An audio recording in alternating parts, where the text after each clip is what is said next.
Welcome to the podcast. We're glad Jan is with us. If you haven't had the chance in early services, Jan is the first one at church, usually on Sunday. Yep. Sometimes beats the pastor here and has just a beaming smile all the time, a hospitality, welcoming heart. And it's exciting to me that the first face that people see when they come to the church is Jan's, because it's always welcome, right? Wow, and that's what we. That's my prayer every morning. There it is. Well, is that the Lord gives effective. Me that spirit of love and kindness, just to shine His love out to everybody. Well, it works. It's working on all of us. Thanks for being here. Thanks for sharing. So I want to start just kind of your background growing up, where you grew up, kind of the history of your life. I was born in Denver, Colorado. My mom and dad, my dad was a police officer, my mother was a nurse. Okay. And just regular, family. But my father was born in Germany and came over when he was 8 years old. So he had to learn the whole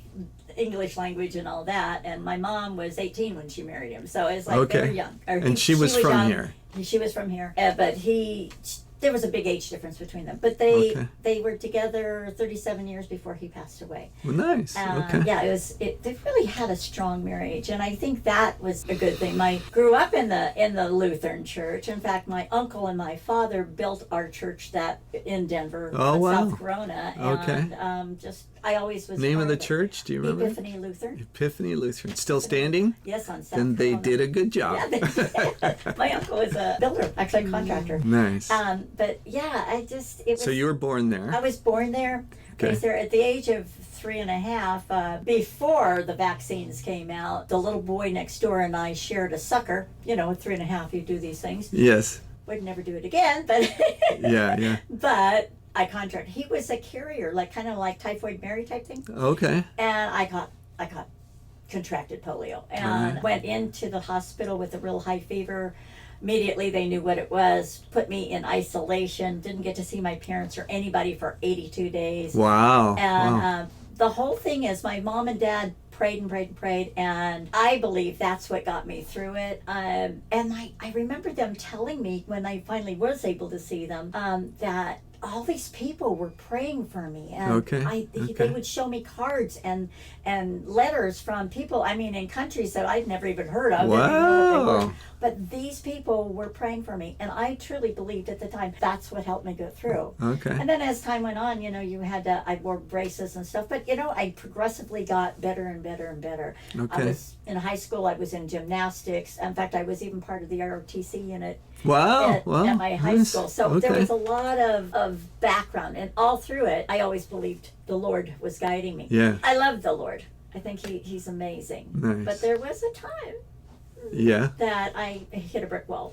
Okay. Vietnam happened. Okay. And one of my best friends was a helicopter gunner. Okay. And he was, a week before he was supposed to come home and get married and, be out of the service, his helicopter was shot down. Wow. And at the age of 19, 20, I was like, how could God do that? How could He let this kid who was devout believer, how could He do that? Hard questions. It took me probably 3 years to get out of that. And fighting with the Lord. I always read the Bible, but fighting with the Lord. I don't believe you. I don't know why you're doing it.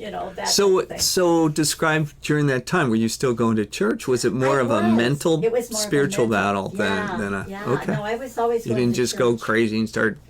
Nope. Wild life and all that. No. I was trying to figure you with the wild life. No, I don't imagine. Okay. So no, I would always still go to church and everything. But it just was kind of this internal struggle. Do I have the faith? How could He do that? Yeah. And then I think I've told you this story before about my father. He, at age 80, was out shoveling snow and had a heart attack. And I was a nurse in the hospital Mom? at home. Great. I was doing graveyard. Okay. So I get this phone call. And I was in the cancer unit, and they said, no, my brother said, if you want to see your dad before he passes, you've got to get over here. So I get there, but I didn't make it in time. Oh, okay. And I'm still in my nurse's uniform, and so they let me right in to see him. Well, sad to say, they didn't prepare him for me because they just figured I was another nurse or whatever. And he was laying there on the metal table, undressed and everything. So I put a sheet over him and I closed his eyes and closed his mouth. and this, I felt so devastated. My dad was my rock. I mean, through all those years and everything, Yeah. he was the building faith behind everything I believed in and everything. And even when I had that time with Bill, the loss of Bill, he was there to encourage me. No, he'll come around. God hasn't left you or anything. Right. And I remember it's a very quiet room, about the size of your office here, and I'm standing there and I am just weeping away. Uh-huh. And I said, I have no one. I'm all alone in the world. And all of a sudden I get this complete peace. Mm. And on this right shoulder, I get this, just a slight touch.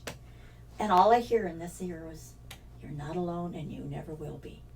And I knew. A little faith whisper. Faith, yes, it was Jesus. And Yeah. from that on, I was like, How old were you at that time? I was 27. Okay. All right. And you got married when? I got married to my first husband at the age of 19. Okay. All right. And then he liked other ladies. Okay. And so that didn't work out. That did not work out. Okay. So then I met John 3 years after my father had passed away. Okay. So in 78. Okay. So, and then we were, my second husband and I were 40 years together. 40 years. Yeah. Okay. And there were some health issues with him as well, right? There was. He had chronic obstructive pulmonary disease.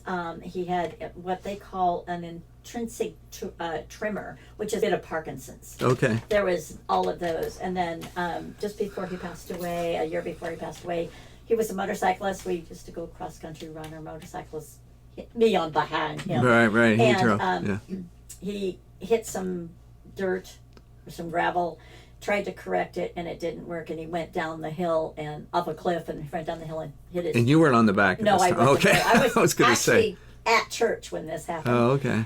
And I got the phone call that he was in the hospital in Modesto. Yeah. So then I went there, and when I first got there, they didn't even let me in to see him. My grandson and I were ushered into a storage room, and I Not even a around waiting to room, Brandon, and I said, "Is he dead?" And he goes, "I don't know. This is so weird." Yeah. And then the doctor comes in and starts screaming at me that I'm letting him, a 73-year-old man, ride a motorcycle. How do you stop a 73-year-old man do anything? Yeah. You know, but people at that age, Kinda our nuts. age, we're not gonna listen. Sure. Anyway, That's but right. the doctor did finally come in and say that he was okay and he would survive, but he would be paralyzed from the waist down for the rest of his life. Okay. Well, during all that, then he ended up with sepsis and what they call the superbug, and I'm sure you've heard of it. Yeah. That none of the antibiotics in the world. I wish they had tried penicillin. That might have got it. But anyway, none of the antibiotics they tried saved him. So Yeah. what was happening? His whole body just shut down and Okay. lost him. And, Okay. And how long ago was that? 6 years ago. 6 years. Yeah. Okay. And I lost him. I lost my house, and we moved up here, and then COVID hit. So we moved up here. Who's the we? My daughter Okay. and my grandson and his 13-year-old daughter. Okay. So, yeah, we moved up here. And so, All right. And the first place when I drove down Bruceville, there was our tower of Light at the Valley. And I'm driving down and I go, there's my church. I mean, this is what God told me. Yeah. And I'm so glad because it's the best place I've ever been. Yeah. I love it here. Love it here. As you went through all that, right, losing your husband, losing your home, moving to a new place, what's going on faith-wise in you? What's the conversation now? Well, the conversation is, and I was going to tell you, I go by Jeremiah 29:11, Okay. which and most people know it. It basically, I'm going to say it because I can't say it exactly. Say, like, I paraphrase. I That way paraphrase you it. can There you go. slaughter it and nobody will know. Yeah, I don't want to slaughter. But it really means to me that he's not, the Lord's got me, Okay. no matter what. And it's not to harm me in any way. It's to make my future and my present better. Yeah. And I hang on to that and everything because even through that, I've got a lot of physical ailments, Sure. that through my right side is all messed up and my left knee and everything. And you know what? It's okay because the Lord's got me and he's going to keep me going. And I just love him. I just Yeah. want to, So want each everybody day- to know about him. Each day is still with the Lord. Oh, yeah. And he's got something for you. That's at 29:11, the plans I Yeah. have for you, Yeah. right?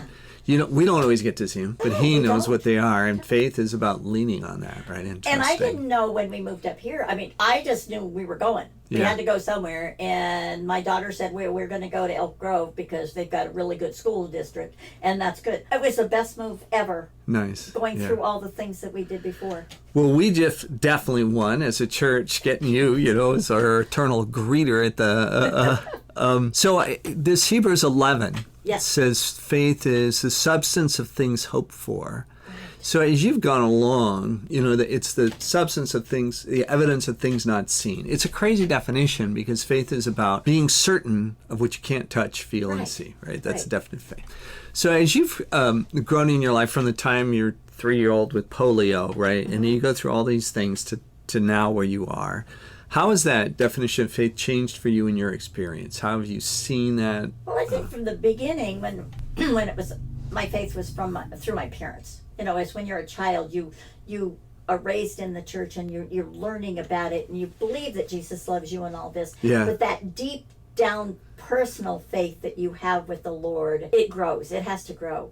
And through the difficulties, you grow. You grow with it.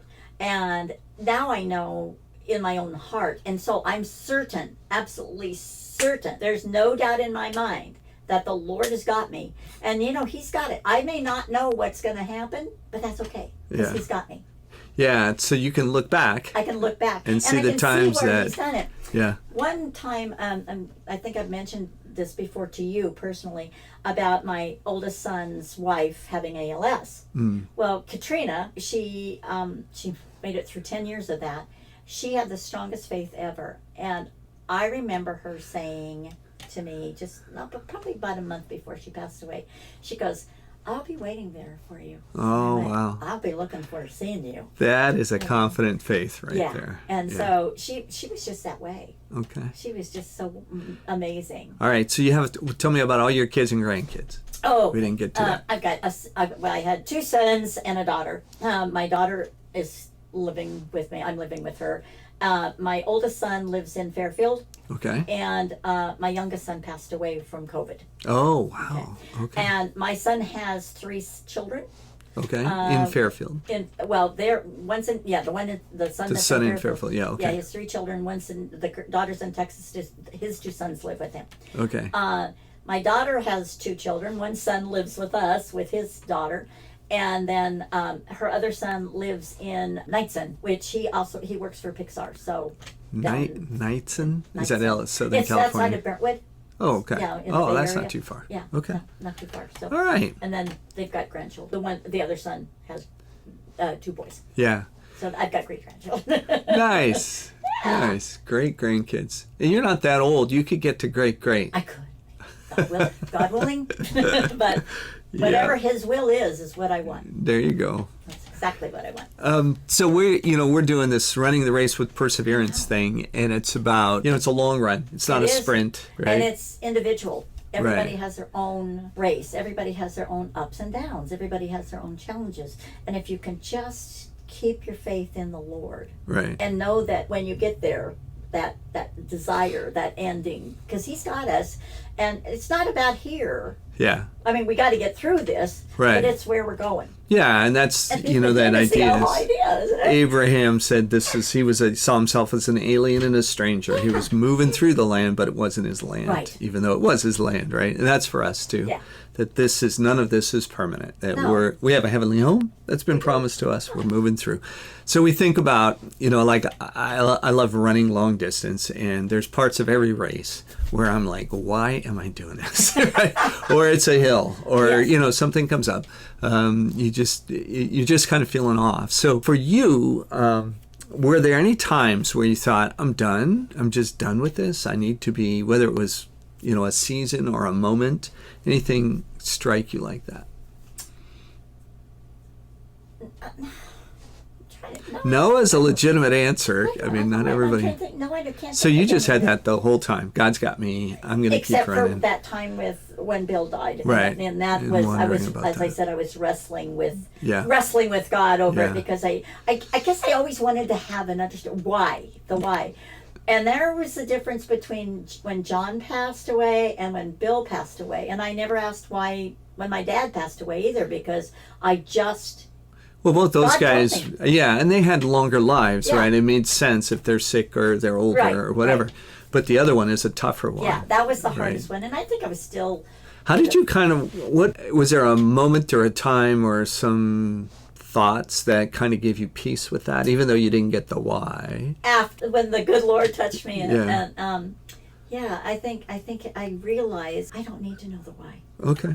I just right. need to... If I he just knows need it, to that's believe. enough. I just need to hope and keep Okay. my prayers and my hope and my faith in that direction. Yeah. And I think that was the most important thing I've ever learned in my whole life. Okay. So then there's also moments in races, in runs, in whatever pace we're running, a victory, times when we celebrate and say, you know, this is awesome.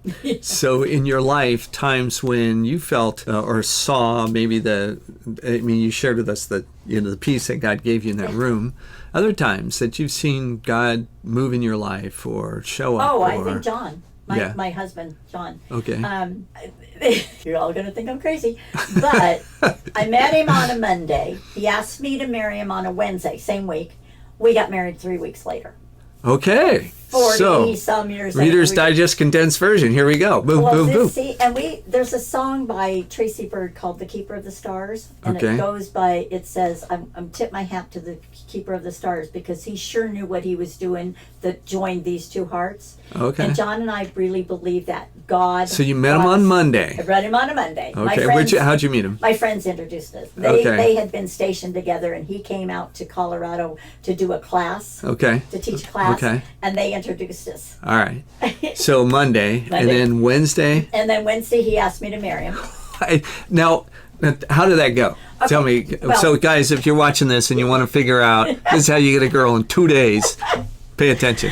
Oh, it was really funny. The first night we had dinner with our friends. Uh-huh. We went out to a restaurant and we all talked and everything. And then he walked me out to my car. He shook my hand and said, "Thank you. It was a wonderful evening. I'm glad I met you." So that's Monday. That was Monday. Okay. Then next morning, my friend called me and says, "Oh, John really was involved with meeting you. Okay. Would you want to go out with us? We're going to go to the movies and take all the kids and go to the movies. We'll take 2 cars. The adults will be on one and the kids will be on the other." I said, "Okay, sure, why?" So we went to a Disney movie. I don't even remember what the Disney movie was because we sat and talked the whole time. Okay. During So, the movie, everybody's saying, During the- shh, yeah, but you guys are. yeah. So we repping get it. back home to my house. He comes over. He drove over and we sat on the front porch. We had a front porch swing and we sat probably till 2 or 3 o'clock in the morning. This is Tuesday. This is on Tuesday. Okay. Then Wednesday, I went to work. I was working in a doctor's office at that time. Huh. Went to work. My mom had been put in the hospital, so that was another thing. I'll have to tell you about that later. But I said, I'm going to go visit my mom after work. And he said, well, let's do dinner. And then I'll meet you at, And I said, okay. We did that. We sat back on the front porch, and he asked me to marry him. I know it had to be God because I said, yes, that's wonderful. Oh, I would love to. Wow. And then 3 weeks later. Yeah, he had to go back to South Carolina Okay. to finish his thing, and then he was on his way out here to Moffett Field, Okay. which is in the Bay Area. Yeah, yeah. And so we got married at our friends who introduced us in their backyard, Okay. and we drove out here, and here we are. All right. Still So, here. so John, was he a church guy? Yes. Okay. Yes. In fact, his father, they were Baptists. Baptist. So Yeah. who won? Whose church? That's how it always goes. It's the woman that says you're changing. You're Yeah. you're going to convert. Yeah. So. Yeah. that's Okay. So all you it guys turned ended out. up going Lutheran churches. Okay. Yeah. All right. Very nice. Raising your kids, challenges there. Yeah. Some. Okay.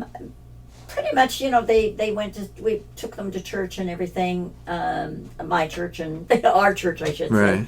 And John is very much like me. He gets very involved. So he was very involved in the church. And we were doing just great. And then as they hit to be teenagers, they don't want to do what you want them to do. Sure. But then Michael met Kat and Katrina, and then he ended up he ended up he ended up going to her Catholic church. Okay. And then raising the kids and doing all that. Deanna and the boys were baptized in the Lutheran church, so they're all Lutherans. Okay. But I think by the time she's an adult now, and everybody's doing their own thing. Yeah. You know. It kind of scatters. Yeah. Yeah. Which is, I keep praying, Lord. Yeah, there you go. I believe. There's a lot of people in our church with that same thing, right? I know. They're It's like we keep all believing the and all kids praying for trying our to, kids. yeah, and hopefully they'll figure They'll it out. come around. In God's time. They will. So now you're widowed 6 years, approximately. 6 years. Tell me the difference now, how you see things differently as a widow, your faith, the battle, your race. How does that, from a widow's point of view? Well, it's a different race. When you're a couple, you're doing things together. You're feeding on each other's Yeah. momentum and spirit and enjoyment and sadness and all of that. I mean, Right. You're sharing the pace together. You're sharing it. Yeah. When you're a widow or you're single widower, Yeah. you have to totally put your faith in the Lord. You have to go into those scriptures. You have to know it personally for yourself, and you have to own it. You definitely have to own it.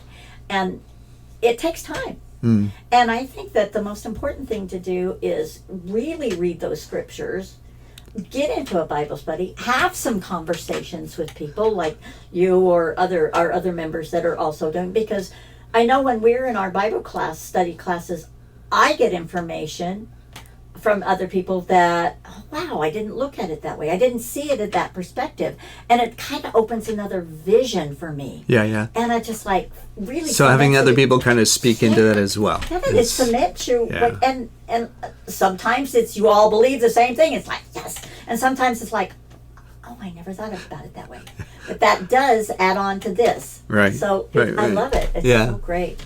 If you think, so think back, and you could give yourself some advice when you were 20-ish, okay, maybe 18-ish, something like that. You could speak to you from what you've gained in your faith and the journey and all those things. What advice? What would you say to you? Well, I think that as a youth, we look this way.